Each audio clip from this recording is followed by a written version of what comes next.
وإذ قال لقمان لابنه وهو يعظه يا بني لا تشرك بالله إن الشرك لظلم عظيم وإذ قال لقمان لابنه وهو يعظه يا بني لا تشرك بالله إن الشرك لظلم عظيم.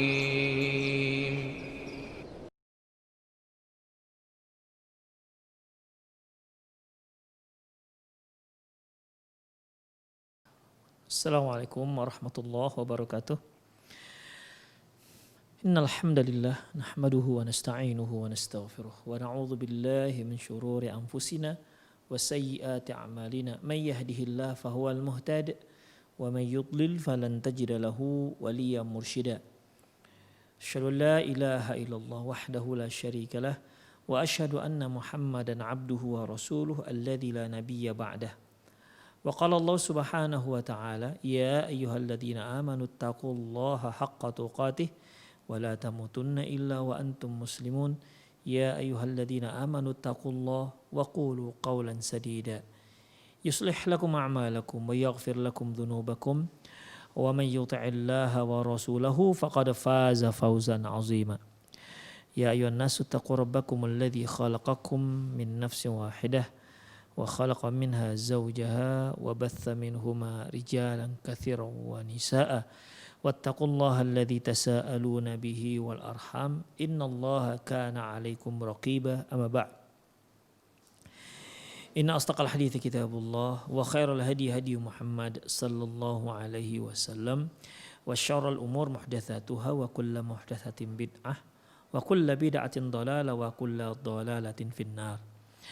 Para pemirsa Rosyad TV dimanapun Anda berada, serta pendengar radio Medan Mengaji dimanapun Anda berada,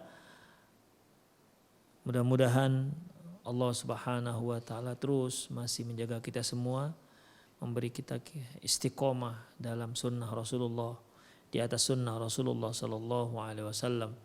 Tapi selanjutnya, hal yajuzu tanzimun nasl? Apakah dibolehkan tanzimun nasl, yaitu tanzimun nasl tanzimun nasl ini apakah dibolehkan mengatur jarak kelahiran? Itu dia tanzimun nasl. Ikhwah rahimanallahu wa iyyakum, ya, dalam majma' fiqh Islami pada tahun 1409 Hijriah, di mana mereka menetapkan bahwasanya ringkasannya binaan ala anna min maqasidiz zawat fi syari'atil islamiyah al-injab, bahwasanya berdasarkan maksud dan tujuan daripada pernikahan yang syar'i, yaitu untuk mendapatkan anak, wal hifadhu ala an-naw'il insani, dan untuk menjaga kesinambungan jenis manusia, karena kalau nggak ada anak lagi, ya manusia bisa punah. Untuk menjaga jenis yang namanya makhluk manusia ini, wa annahu la yajuzu ihdaru hadzal maqsad, berarti tidak boleh kita mengabaikan maksud ini. Artinya di antara tujuan pernikahan itu yaitu untuk mendapatkan anak, ya, untuk mendapatkan anak, menjaga kesinambungan makhluk yang namanya manusia ini, ya, dan kita nggak boleh mengabaikan tujuan utama ini, ya, tidak boleh mengabaikan tujuan utama ini. Kemudian hadzal maqsad li'anna ihdarahu, karena mengabaikannya yunafi fi nususi syariati wa tawjihatiha ad-da'iyatu ila takthirin nasl. Karena mengabaikan itu jelas bertentangan dengan nas syar'i, bertentangan dengan Quran dan sunnah Rasulullah SAW. Karena syariat Islam itu menghimbau, memberi spirit, ya, agar kaum muslimin itu memperbanyak keturunan. Wa hifadhu alaihi, dan menjaganya, wal inayatu bihi, dan memberikan perhatian terhadap keturunan tersebut. Bi'tibari anna hifdzan nasali ahadul kulliyatul khams allati ja'at syara'i'u biriayatiha. Mengingat bahwasanya menjaga keturunan merupakan salah satu prinsip dasar daripada maksud diturunkannya syariat ini. Maksudnya bagaimana ya Khafiddin? Para ulama ikhwah memberikan kesimpulan daripada secara umum maksud ataupun tujuan penjagaan ya yang dijaga oleh syariat. Quran dan Sunnah itu menjaga beberapa prinsip. Itu ada 5 di sini disebutkan. Yang pertama apa ya Khafiddin? Yang dijaga itu apa? Prinsip yang pertama dijaga yaitu menjaga agama. Ya. Oleh karena itu segala perkara yang dapat merusak agama diharamkan dalam Islam. Apapun itu. Ya, apapun itu. Segala hal yang dapat merusak agama diharamkan dalam Islam. Yang kedua, menjaga harta. Syariat itu di antara tujuan maksud daripada diturunkannya syariat menjaga harta manusia. Apa saja yang dapat merusak harta manusia maka hukumnya haram. Seperti apa? Judi, ya, undian, yang seperti ini ikhwatiddin, riba, ya. Ini diharamkan dalam Islam. Menjaga agama, menjaga harta, menjaga akal fikiran. Apa saja yang dapat merusak fikiran dan akal sehat maka haram hukumnya dalam Islam. Seperti apa? Minum khamar misalnya. Ya. Apa saja yang dapat merusak. Minum khamar dan segala yang merusak. Apalagi sabu-sabu lah namanya, ganja lah, apalagi narkoba lah kita katakan. Itu semua diharamkan dalam Islam. Dikarenakan apa? Karena syariat Islam itu menjaga akal. Kalau segala sesuatu yang dapat merusak akal maka diharamkan dalam syariat. Nah, 3 tuh, ya, menjaga agama, menjaga harta, menjaga akal. Kemudian apalagi ikhwatiddin, menjaga diri, menjaga jiwa. Makanya ikhwah nggak boleh. Syariat itu sangat mengharamkan membunuh orang. Sampai Allah Subhanahu wa taala mengatakan wa man qatalahu faka'annama qatalan nasa jami'an. Barang siapa yang membunuh, wa man qatal, barang siapa membunuh, Allah katakan faka'annama qatalan nasa jami'a. Maka dia seperti membunuh semua orang. Wa man ahyaha faka'annama ahyan nasa jami'a. Yang menghidupkan, yang menyelamatkan nyawa seorang, maka dia seperti telah menyelamatkan seluruh nyawa. Makanya ikhwatiddin, tegas dalam syariat kita ini. Yang membunuh dibunuh.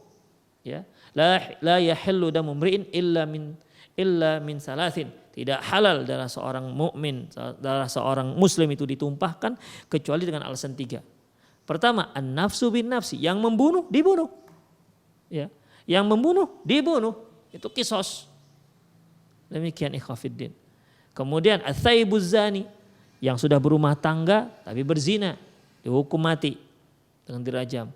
At-tariku lidini wal mufariqu lil jamaah. Mereka yang sengaja meninggalkan agamanya dan meninggalkan jamaah kaum muslimin, ini dihukum mati dalam Islam.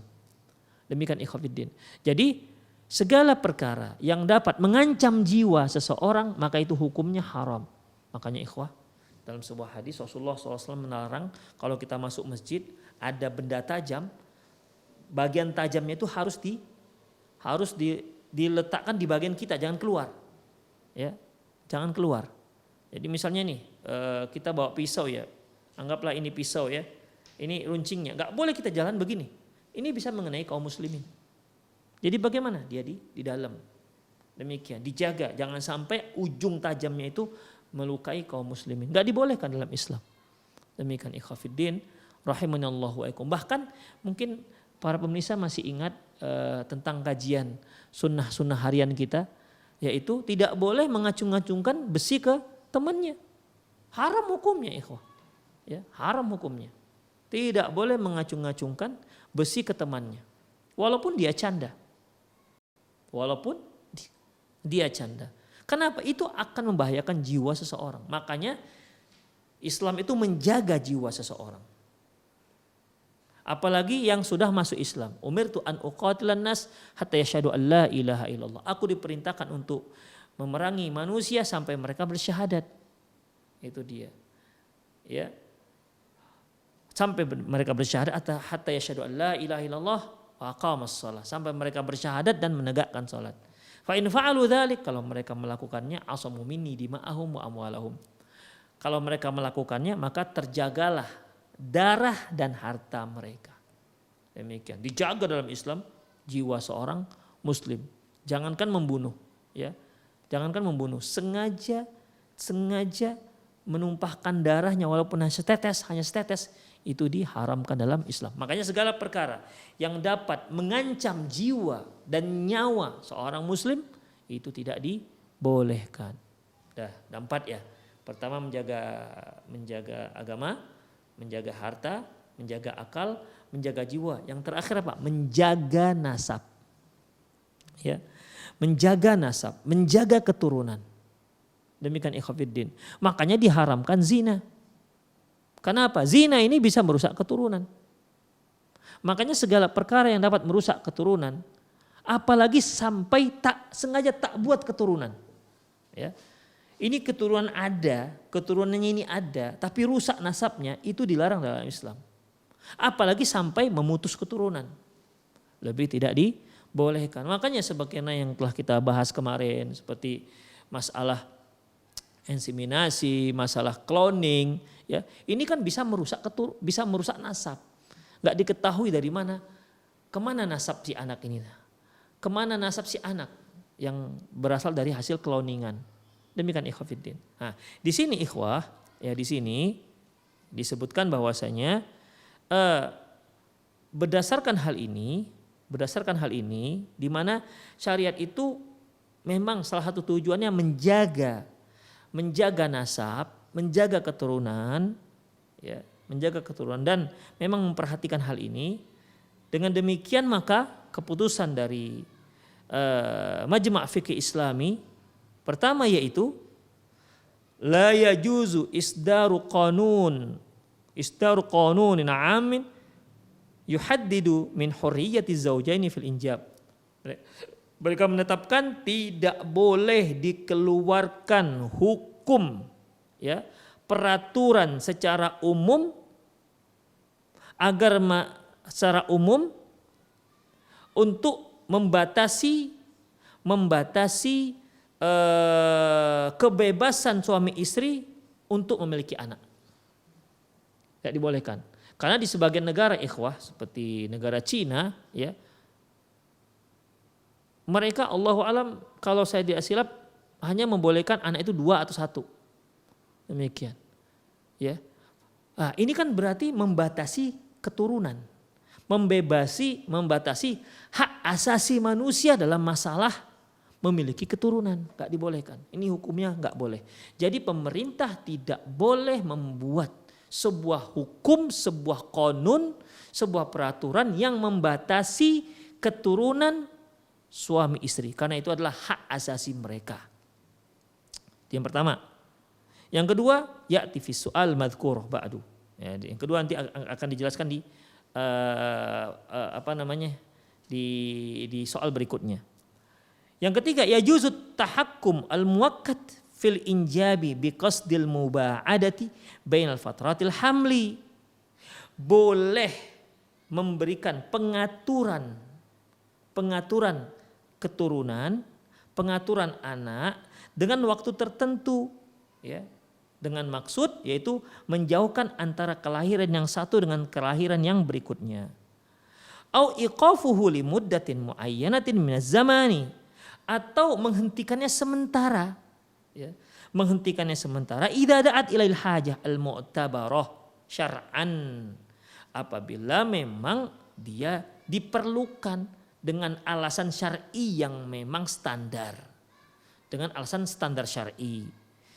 Bihasbi takdiri az-zawjaini antashawuri bainahuma wa taradi, ya, itu sesuai dengan waktu sesuai dengan kesepakatan hasil musyawarah antara suami dan istri dan keridhaan mereka berdua. Bisyartin, dengan syarat alla yatarattabu ala dzalika dararun, dengan syarat tidak menimbulkan mudarat. Wa antakunal wasilatu masyru'atun wa alla yakunu fiha udwan ala hamil qaim. Ya. Dan juga dengan cara, dengan sarana, dengan cara yang masyru'. Artinya ketika seorang pasangan suami istri mereka melakukan pengaturan kelahiran, cara yang dipakai juga harus cara yang dibolehkan oleh syariat. Tidak boleh dengan cara yang dilarang oleh syariat. Jadi intinya mengatur kelahiran dengan alasan syar'i itu dibolehkan. Mengatur ya. Misalnya nih memang Masya Allah si suami subur, istri subur, ya, dan memang istri yang subur ini sangat dianjurkan dalam Islam untuk mencarinya. Tapi bukan hanya sekedar subur dan penyayang. Sebagaimana hadis yang sering kita ulang-ulang, tazawwajul wadud. Nikahilah wanita yang walud, yang subur, wadud, dan penyayang. Fa inni mukatsirum bikum umam, karena aku bangga dengan banyaknya umatku. Walud, wadud, ini dua kriteria wanita yang dicari-cari dalam Islam. Sangat ideal dijadikan sebagai seorang istri. Bukan hanya sekedar walud, tapi juga wadud. Dia penyayang, sayang dengan anaknya, sayang dengan suaminya, dan dia subur. Nah, tapi kan memang ada wanita itu sangat subur. Kalau bahasa kita pantang kesenggol jadi, kesenggol jadi, begitu. Baru lahir, baru selesai nifas kemarin.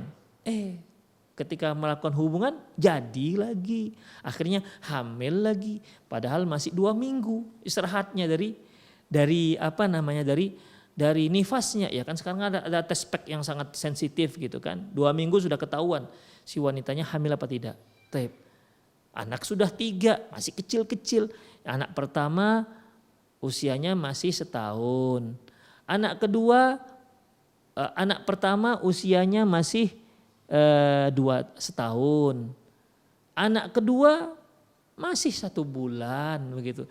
Jadi nanti bisa anak pertama, kalau 4 anak pertama 4 tahun, anak kedua 3 tahun, anak ketiga usianya anak pertama 4 tahun, anak kedua 3 tahun, anak ketiga usianya 2 tahun, anak pertama 1 tahun, kan bisa itu ikhwah, ya 9 bulan, 9 bulan lahirlah dia, kemudian tambah nifas 40 hari standarnya, ya 9 kita anggaplah 2 bulan, 9, 10, 11, bulan ke-12 hamil lagi dia, hamil lagi, berarti bulan 9 berikutnya lahir lagi tuh anak. Jadi kalau dia punya anak 4, inilah yang pantang kesenggol itu. Senggol jadi gitulah kira-kira. Dia 4 orang anaknya. Anak pertama usia 4 tahun, anak kedua usia 3 tahun, anak ketiga usia 2 tahun, anak keempat 1 tahun. Masya Allah. Laki-laki semua pula. Wih, lasaknya minta ampun, ya kan? Tidak ada tempat yang gak dipanjatnya kira-kira. Anak laki-laki sehat-sehat, Masya Allah kan. Ini kan paling tidak akan merepotkan si ibu dan merepotkan suami juga. Apalagi qadarullah kalau suaminya juga sibuk di luar, akhirnya ya si ibu lah yang kerepotan. Berarti kan ini perlu diatur, jangan sampai kesenggol jadi, begitu dia. Jadi diaturlah masa hamil 9 bulan, lahir, kemudian ditambah dengan masa menyusui 2 tahun. Nah, udah masa menyusui 2 tahun berarti 2 tahun 9 bulan. Setelah selesai masa menyusui bolehlah hamil lagi. Begitu. Ya paling 3 tahun lah, ya. Paling tidak 3 tahun. Ya paling cepat 2 tahun gitulah. 2 tahun hamil lagi. Jadi ada tenggang waktunya. Makanya pengaturan seperti ini dibolehkan dalam syariat. Ya, pengaturan seperti ini dibolehkan dalam syariat karena kita itu ikhwah tidak hanya diperintahkan untuk banyak anak, tapi kan kita juga diperintahkan untuk mendidik. Demikian. Anak 9 tapi tak terdidik, gimana jadinya?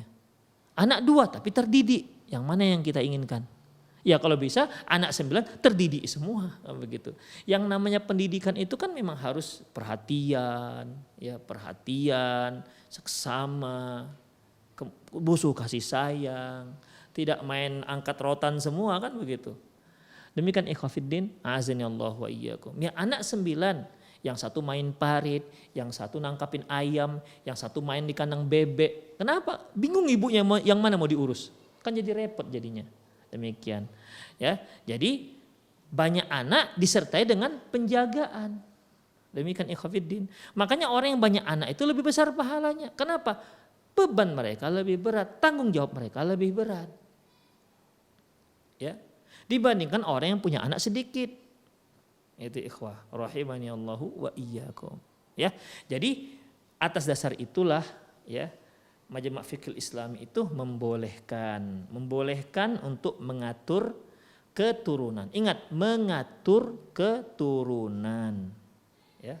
Sekali lagi untuk mengatur keturunan. Jadi dengan alasan syar'i seperti menyusui itu kan termasuk syar'i. Wa hamluhu wa fisaluhu 30 syahra. Hamil dan menyusuinya itu 30 bulan. Hamil dan menyusuinya itu selama 30 bulan. 30 bulan itu berarti 2 tahun 6 bulan berarti. Ya. 2 tahun 6 bulan. Demikian ikhwah rahimani Allahu wa iyyakum. Itulah dia paling minimal sehingga dia bisa punya anak berikutnya. Baik. Ikhwah rahimani Allah wa iyyakum. Kemudian qala Syekh Zuhaili. Kemudian di sini dikatakan wa alla yakuna fiha udwanun ala hamil qaim. Dan jangan sampai dia memusuhi atau membenci kehamilan yang sedang ada, maka enggak dibolehkan. Ya, tidak dibolehkan. Misalnya ini dia mengatur keturunan. Dia sudah melahirkan nih. Diperkirakanlah 2 tahun lagi lah insya Allah si ibu akan hamil lagi. Ya namanya kan manusia itu kan hanya berencana. Ternyata 6 bulan menyusui hamil lagi sang istri. Demikian. Maka tak boleh memusuhi ini janin yang ada di dalam rahim. Ini janin tak dikehendaki. Kehamilan yang tidak diinginkan, jangan, haram hukumnya, enggak dibolehkan. Ya, kalau ternyata kita hanya bisa merencanakan yang menentukan Allah ya sudah kita terima, ya. Walaupun kehamilan berikutnya itu tidak sesuai dengan apa yang direncanakan. Ya, hamil pertama, hamil kedua, ya. Ternyata antara hamil pertama dengan lahiran pertama dengan hamil kedua terlalu dekat, bang. Hamil lagi awak bang, ya sudah alhamdulillah, jangan nangis, jangan nangis, itu anugerah dari Allah Subhanahu Wa Taala. Itu ikhwah rahimani Allah wa iyyakum. Baik, selanjutnya berkata Syekh Zuhaili, amma ma yubti'ul habla muddatan wa la yaqta'uhu min aslihi wa huwa al-ma'rufu bit tanzimil haml fala yuhram. Kata beliau bahwasanya untuk memperlambat kehamilan dengan waktu tertentu, tidak dengan memotongnya ataupun membatasi keturunan, maka ini ma'ruf dengan istilah mengatur keturunan, mengatur kehamilan, fala yuhram, maka hal itu tidak diharamkan, jadi dibolehkan. Ya, jadi para ibu-ibu sekalian yang ingin mengatur kehamilan dibolehkan, tapi ingat alasannya alasan syar'i. Ya, alasannya alasan yang syar'i. Seperti apa tadi? Seperti seperti menyusui, ya. Atau mungkin dikarenakan si ibu ini kalau dia hamil mungkin sulit, ikhwah. Ada ibu-ibu ini kalau udah hamil, masya Allah kondisinya wahnan ala wahnin, benar-benar lemah di atas kelemahan.